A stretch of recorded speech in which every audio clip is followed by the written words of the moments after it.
Vamos a compartir. Espérenme, déjenme buscarla. Hoy no se abrió el PPT. Espérenme, denme 5 segundos porque no sé por qué. Porque se abrió el... Para cambiar el nombre. Ahora sí. Ya. Ya. Vamos a empezar con la superclase de hoy. Entonces, la clase de hoy es analizando la relación entre la expresión y regulación génica. ¿Ya? El objetivo, describir sobre la base de evidencias los mecanismos de regulación génica y explicar su relación con los procesos de diferenciación y proliferación celular en respuesta a estímulos ambientales, el envejecimiento y las enfermedades como el cáncer. Ya. Durante marzo, nosotros vimos todo lo que era replicación, traducción y transcripción. Y van a decir, la profe de nuevo le está dando con la replicación, traducción y transcripción, si estuvimos como 4 clases viendo lo mismo. Bueno, también lo voy a seguir dando ahora. Entonces tenemos la replicación, en donde, como habíamos hablado, la hebra de ADN se replica, son 2 hebras de ADN iguales, y la traducción, transcripción y traducción, en donde esta hebra de ADN es tomada por un ARN mensajero, es copiada, es llevada a los ribosomas y transformada en una proteína. Pero ustedes se preguntarán, profe, ¿y de qué sirve esta cuestión? ¿De qué sirve que la célula haga replicación? ¿De qué me sirve? ¿De qué me sirve en la vida esto? No, ¿de qué sirve que la célula haga replicación?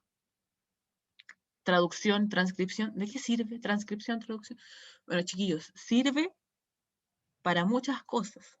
¿Ya? Sirve para el crecimiento de ustedes, sirve para el tema de que cambien la piel día a día, sirve para que ustedes de tener 5 años y medir quizás 90 centímetros, pasen a tener 17, 18, 19 y 20 años, si es que alguien tiene, y midan 1,60 m, 1,70 m, 1,80 m, 1,90 m, si es que alguien mide eso. ¿Ya? Sirve para que no desarrollen enfermedades genéticas, ¿ya? Porque cada vez que se replica el ADN, cada vez que hay una transcripción y traducción, el mismo material, el mismo proceso se da cuenta de los fallos e intenta arreglarlos. ¿Ya? Esto lo vamos a ver en la próxima clase, porque quiero hacerles la introducción a lo que es genética mendeliana. ¿Ya? Entonces, ¿qué vamos a ver hoy día? A este caballero. ¿Ya? Que me gustó mucho esta imagen y por eso no le puse nada, porque está muy bonita y expresa todo lo que hablaba este hombre. Este gran caballero que es Mendel.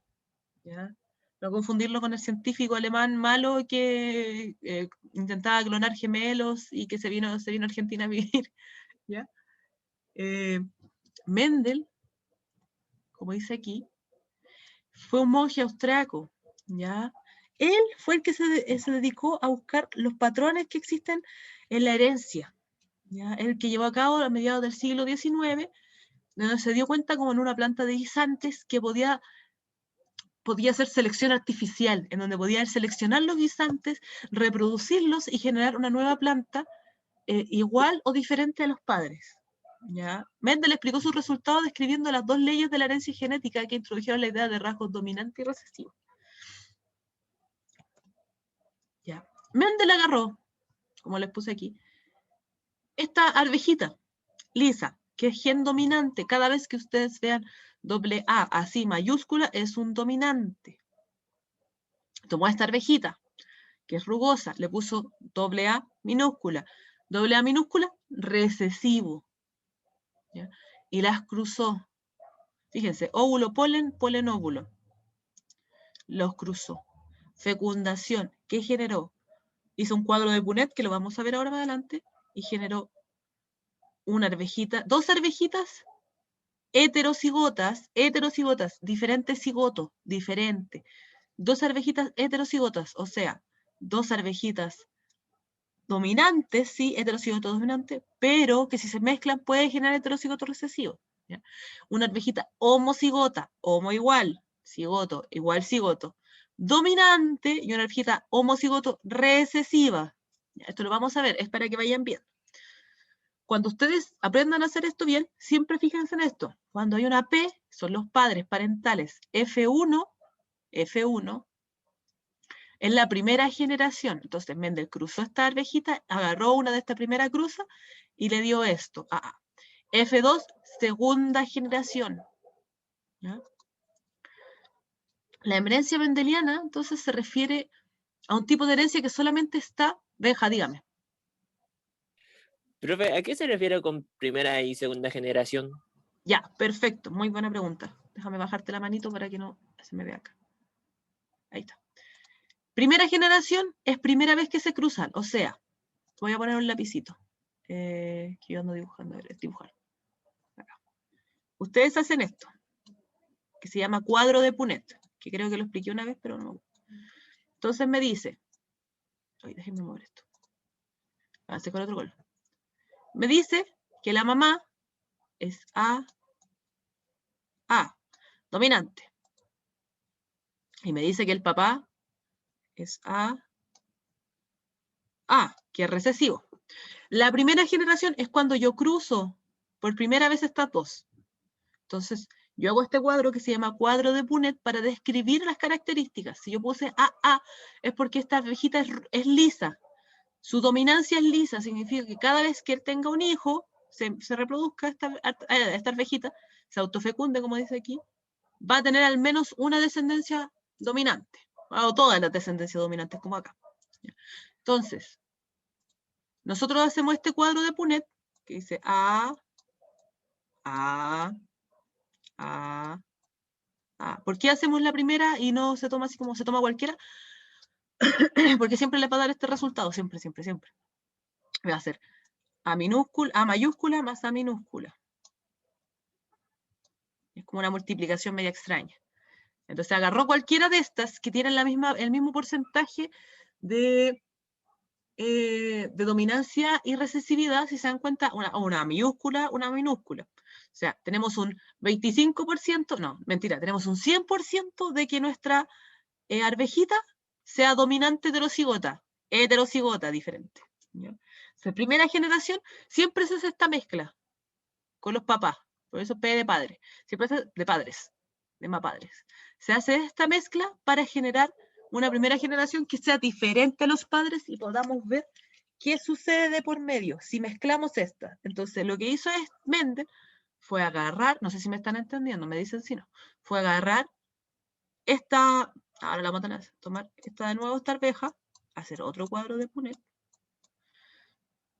Dijo, tenemos A, la mezclo en sí misma porque fue autofecundación, A, y podemos darnos cuenta de que si yo mezclo esto, así,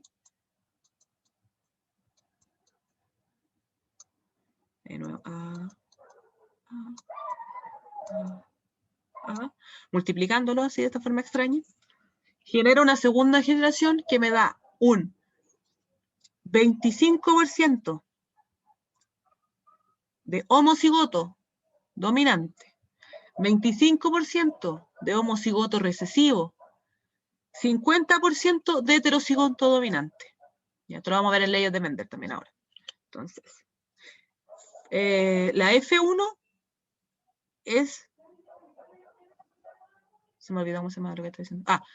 Se podría decir que es como la familia 1, es la primera descendencia que siempre se hace para generar ¿cómo se llama esta cosa?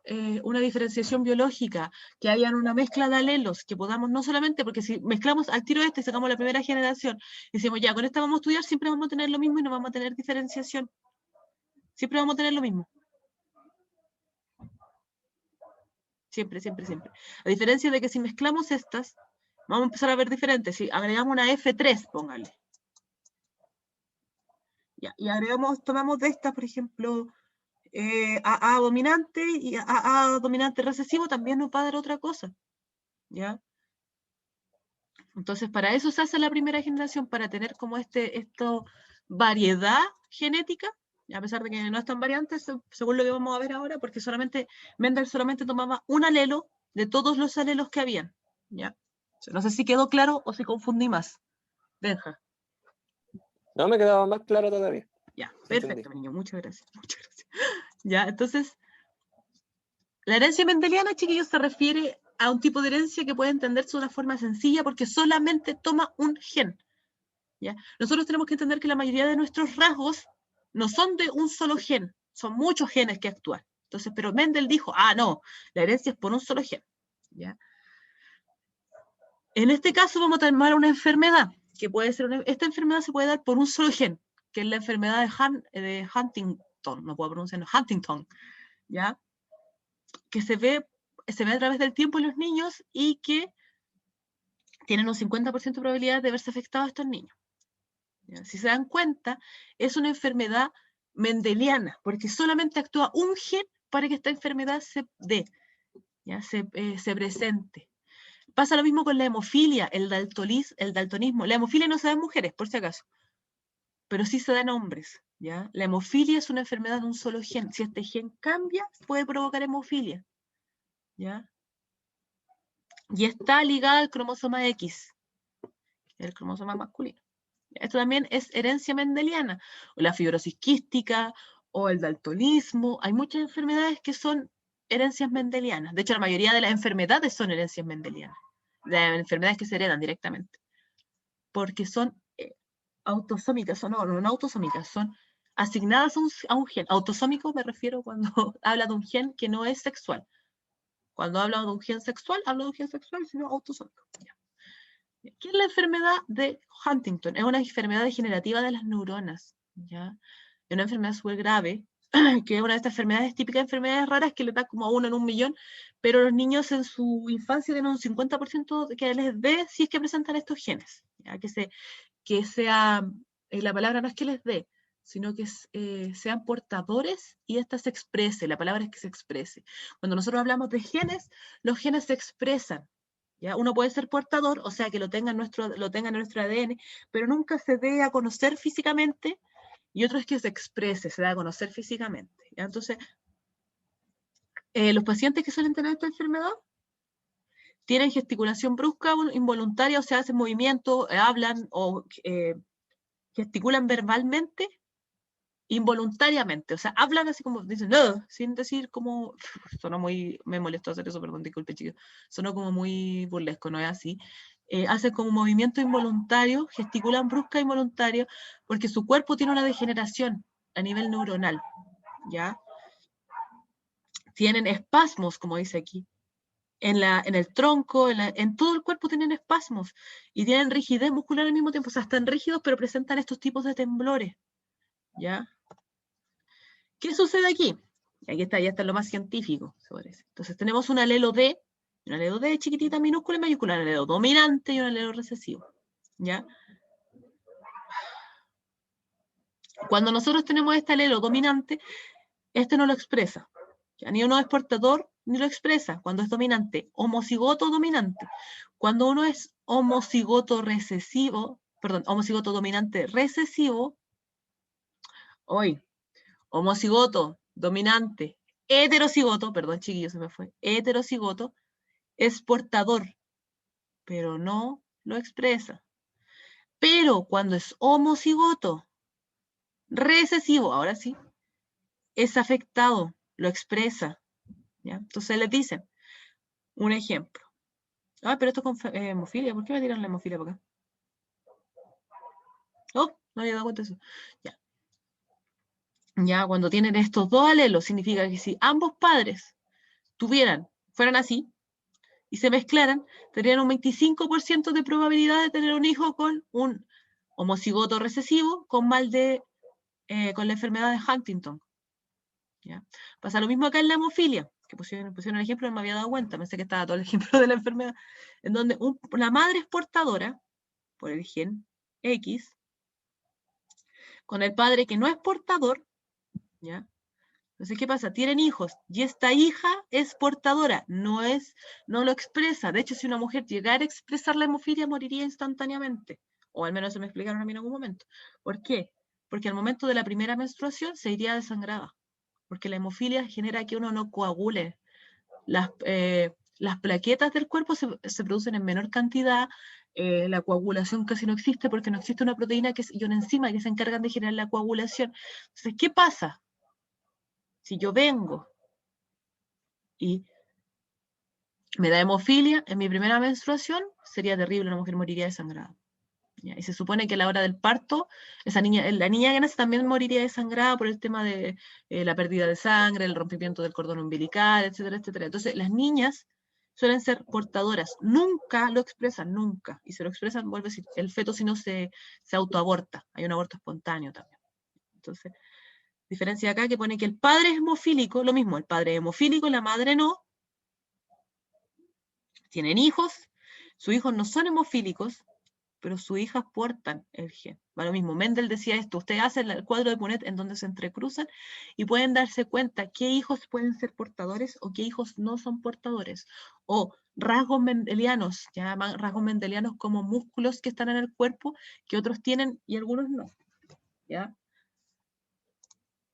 Entonces, ¿qué es un gen dominante? Un gen dominante es el que se expresa, en palabras simples, se expresa, domina sobre el otro, dice, ve, aquí vengo yo soy dominante, yo tiro el gen recesivo, a mí no me interesa el gen recesivo, yo soy dominante, no me importa nada, dígame. Y siempre tiene que ser la mamá la dominante, igual puede ser No. el padre. Pueden ser, los genes son muy aleatorios, puede ser el padre, dependiendo de el gen, ¿ya? Pueden ser cualquiera de los dos, de hecho ahora lo vamos a ver.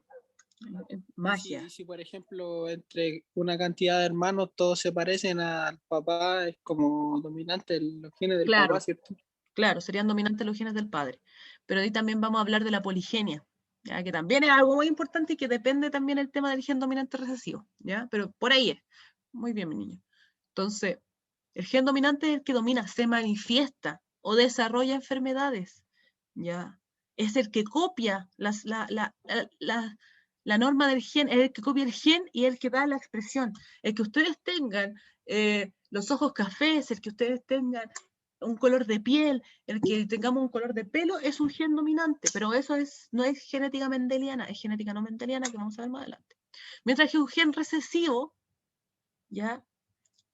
Es el cual, en donde las copias de los genes no se expresan, se ven como oscurecidos por el gen dominante, literal, es como el que domina, así como entre ellos, son como, no, yo mando aquí, yo soy el que pone las reglas, yo el gen dominante, y el recesivo es como, pucha, bueno, ¿ya? Por ejemplo, lo que decía Mendel es que las semillas verdes eran recesivas. Ya, las semillas de una arvejita verde eran recesivas, las amarillas eran dominantes. Y para que ustedes tuvieran una plantita con semillas, bueno, con arvejitas verdes, tenían que tener 2 copias de ese gen, 2 copias de semillas verdes. Porque si lo mezclaban con una amarilla, le va a dar amarilla porque la amarilla es dominante. ¿Ya? Ya, las leyes de Mendel, que chillos son súper fáciles. Dice la ley de la uniformidad de los híbridos de la primera generación filial.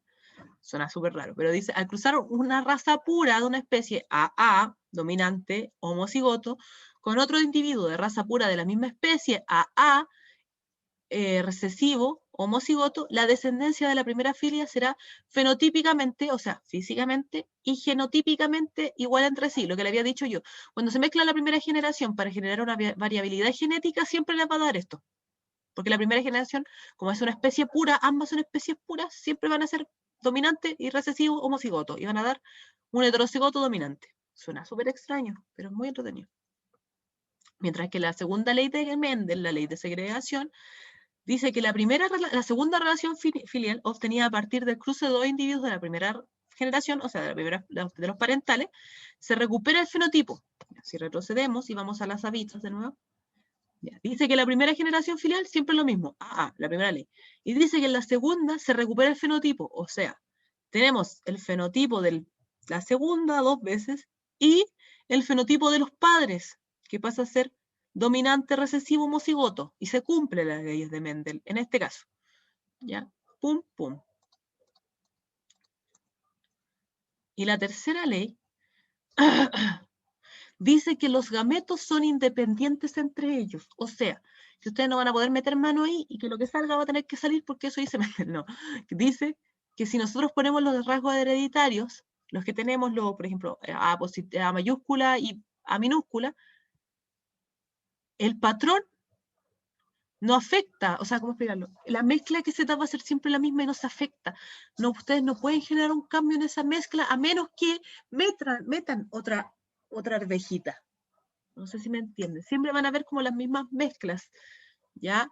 La segregación de los diferentes rasgos hereditarios se da de forma independiente uno de los otros. O sea, si yo tengo estos patrones, yo tengo estas arvejitas, hago la primera generación los padres, después la primera generación, después los hijos, siempre van a ser independientes los unos de los otros, siempre van a haber herencia independiente, siempre van a haber diferentes tipos de herencia. Eso se refiere con la tercera ley de Mendel, que es un poquito más complicada, que a mí me cuesta entenderla hasta el día de hoy, pero habla del patrón de la herencia, ¿ya?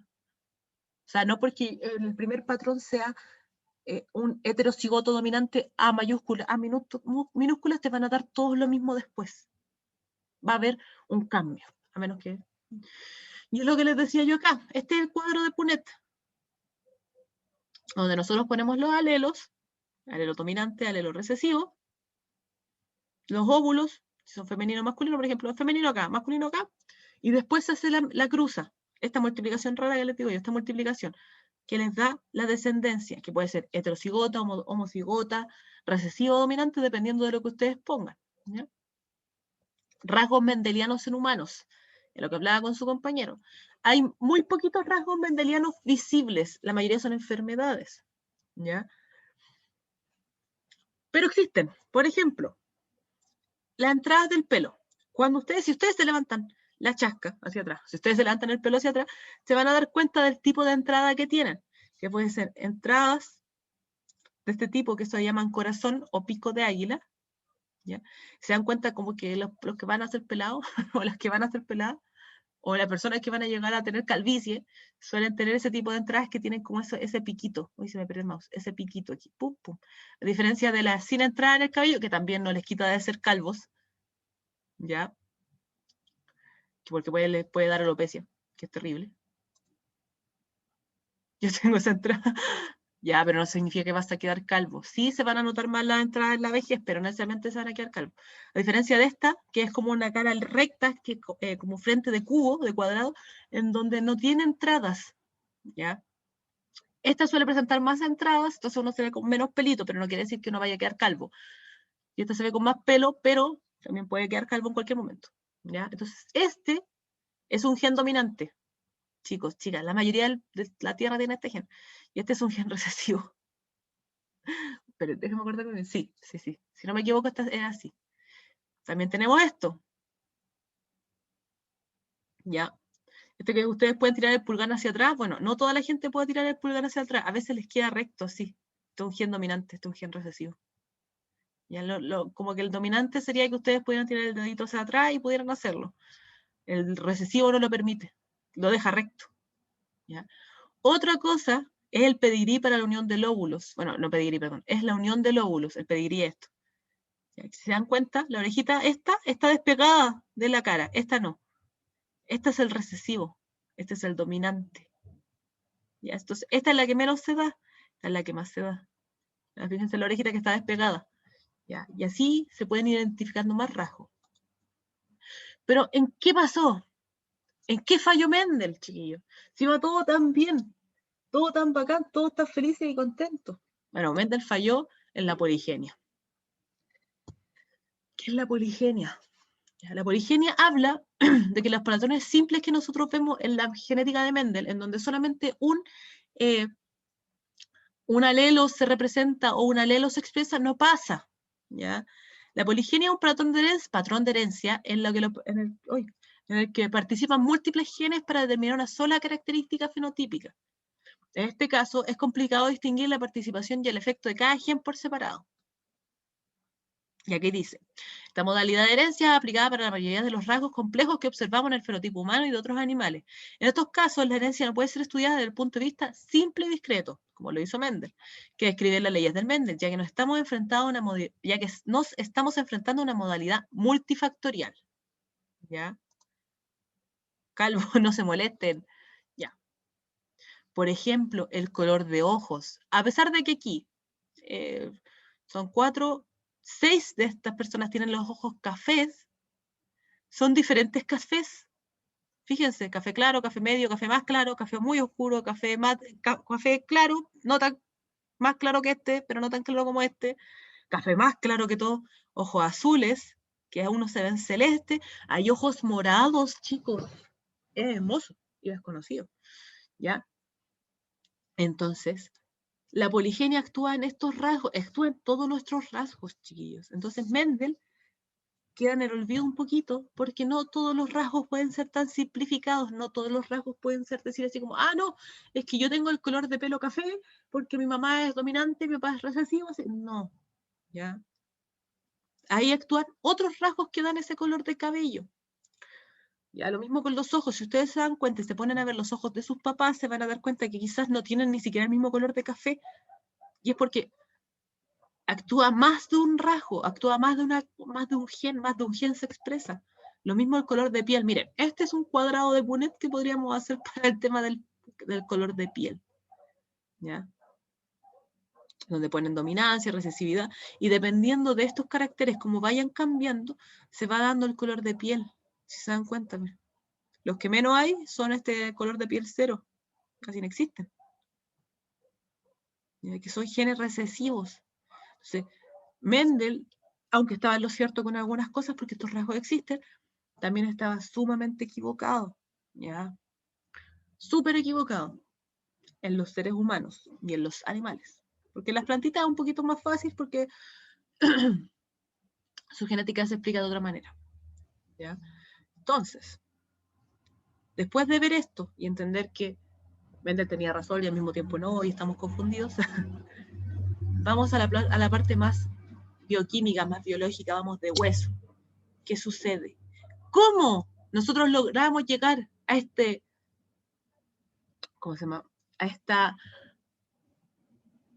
entrecruzamiento entre genes. ¿Cómo llegamos nosotros a tener esta variedad de genes? ¿Cómo llegamos nosotros a tener diferentes tipos de color de piel, diferentes tipos de ojos? ¿Cómo? ¿Nunca se han preguntado por qué quizás su color de piel se parece mucho a sus papás, pero no es el mismo? ¿O por qué son más altos que sus papás? ¿O por qué, no sé, mi mamá es rubia, mi papá tiene el pelo castaño y yo salí con el pelo castaño oscuro? Porque todo esto se explica, chiquillos, en la mitosis y en la meiosis. Tenemos dos procesos biológicos que todo ser humano los vive, de diferentes maneras, hombres y mujeres, pero los vivimos. Ya la mitosis es para generar células exactamente iguales entre ellas, ¿ya? En el cuerpo, se dividen. Me da risa el meme que dice así como, que aparece una persona y dice así como, oye, ¿qué te pasa? No, es que en la multiplicación celular las células se dividen, y es como muy contradictorio, pero sí, eso pasa, las células se dividen para multiplicarse. Lo voy a buscar ese meme y se los voy a colocar, ¿ya? ¿Para qué? Para generar nuevas células. ¿Para qué? Para el desarrollo, para sustituir células muertas del cuerpo. Cada vez que ustedes se levantan, chiquillos, y ven polvo en el piso, son células muertas. Ustedes pueden limpiar, barrer y ordenar todos los días su pieza, pero siempre van a encontrar células muertas, siempre van a encontrar polvo, porque todos los días cambiamos de piel, ¿ya? Entonces, como dice, el objetivo de la mitosis es producir células hijas que sean genéticamente idénticas a sus madres, sin un solo cromosoma de más o de menos. Cuando nosotros vamos creciendo y se va activando la hormona somatotrofina, que es la hormona del crecimiento, la GH, esta multiplicación celular aumenta mucho porque necesitamos generar muchas células para que ustedes aumenten su tamaño. O sea, lo que les decía yo, de pasar de de pasar de 90 centímetros, pasar a 1,60 m, pasar a 1,80 m, 1,70 m, ¿ya? Para que ustedes crezcan, sus órganos tienen que crecer. ¿Y cómo crecen estos órganos? Con la mitosis, replicándose, con la replicación del ADN. Entonces ahora ustedes dicen, ¡wow! Y les explota el cerebro y dicen, wow, entonces para que haya mitosis tiene que haber replicación del ADN, porque así se crean células hijas iguales a la madre y se generan cambios en células muertas y crecimiento de órganos, crecimiento de tejidos, ¿ya? Cuando ustedes están en la edad de la niñez, adolescencia, pubertad por ahí, ¿ya? Ustedes generan una explosión de estas células, se vuelven locas, empiezan a reproducirse porque tienen que crecer. Es el mayor momento en donde se generan mayor cantidad de células por el crecimiento, ¿ya? A diferencia de la meiosis, que la meiosis es un proceso por el cual se crean las células sexuales o gametos, es decir, espermatozoide y óvulo, ¿ya? Su objetivo, a diferencia de la mitosis, es hacer células hijas con exactamente la mitad del cromosoma. ¿Por qué? Porque cuando haya reproducción, se junta el espermatozoide con el óvulo, cada uno tiene la mitad, se juntan, crean un individuo que tiene los 23 pares de cromosomas, tiene 46 cromosomas. Por eso necesitamos que al momento de la meiosis haya 23 y 23. No 23 pares, sino que 23 cromosomas y 23 cromosomas. Para juntarse, hayan 23 pares. Tengamos 46 cromosomas. Y no se generen enfermedades o síndromes a nivel genético. Ya, aquí les puse un par de imágenes de mitosis que vamos a ver en la siguiente clase. Y meiosis. Y la actividad. Pero la actividad la vamos a hacer en el segundo. Entonces, voy a retroceder. Entonces, después de hacer un leve resumen de lo que vimos en las clases anteriores, tenemos los genes de las leyes, de Mendel. La herencia mendeliana, el tema de los recesivos y dominantes, que tenemos un papá, una mamá, arvejitas, un papá y una mamá arvejas, que tienen hijos, descendencia, se crea la primera familia, se podría decir, la primera descendencia, que siempre es la misma, A mayúscula, A minúscula, heterocigota, dominante, heterodiferente, homo igual, ¿ya? Que se expresa a veces como enfermedades, que la mayoría de las veces se expresa como enfermedades, porque para que muchas enfermedades se expresen necesitamos un gen dominante recesivo, pero como preguntó su compañero, no necesariamente la madre tiene que ser la dominante, o el padre, pueden ser dominantes en muchas cosas y en otras pueden ser recesivas, ¿ya? Genes dominante recesivo, vemos las leyes del Mendel, que la última es un poco difícil de entender porque a mí también me cuesta todavía. Vemos el cuadro de Punnett, que lo vamos a usar ahora en la actividad, así que después lo voy a poner de nuevo en el PPT. Y genes rasgos mendelianos en humanos, ¿ya? Entendimos que falló Mendel en la poligenia, ¿ya? Que la poligenia es lo que le acabo de explicar, de que nosotros no nos regimos por un solo gen. No es como que haya un solo gen que dé el color de ojos, otro gen que dé el color de pelo, sino que hay muchos que se mezclan e interfieren entre ellos para generar colores de ojos, colores de pelo, el tamaño del cuerpo, la cantidad del metabolismo, chiquillo. La poligenia también, el metabolismo, que ustedes tengan el metabolismo acelerado, más lento, también depende de muchos caracteres, muchos genes, ¿ya? Lo mismo, colores de ojitos, colores de piel, ¿ya? Y un leve comentario sobre mitosis y meiosis porque lo vamos a ver en la siguiente clase, ¿ya? Y ahora viene, porque eso es lo que aprendimos hoy, espero que lo hayamos aprendido. Y ahora viene la actividad, ¿ya? Porque ustedes van a tener que aplicarme todo lo aprendido en clase. No, lo vamos a hacer ahora en la hora de actividad. Les voy a explicar cómo hacerlo bien, ¿ya? Para que busquemos rasgos mendelianos en su familia, porque todos tenemos rasgos mendelianos, ¿ya? Entonces, deberán realizar un cuadro de Punnett sobre algún rasgo mendeliano para luego desarrollarlo en un árbol de pedigrí. Responder las siguientes preguntas. ¿Por qué el gen que escogiste corresponde a un gen mendeliano? ¿Quién más en tu familia aporta y expresa este gen? ¿Es un gen dominante o recesivo? En el caso hipotético de que llegaras a tener un hijo junto a una persona de genes AB, ¿tus hijos podrían expresar, tus hijos portarían o expresarían este gen? ¿Por qué? Ya, y esta es la actividad que vamos a hacer. Y les voy a explicar, ahora que dejemos de compartir, les voy a explicar cómo vamos a empezar a hacer las actividades ahora para que no se pierdan tanto y, bueno, ustedes me mandaron muy buenos trabajos, no tengo nada que decir en realidad. Ya, y vamos a hablar del trabajo de física, ¿ya?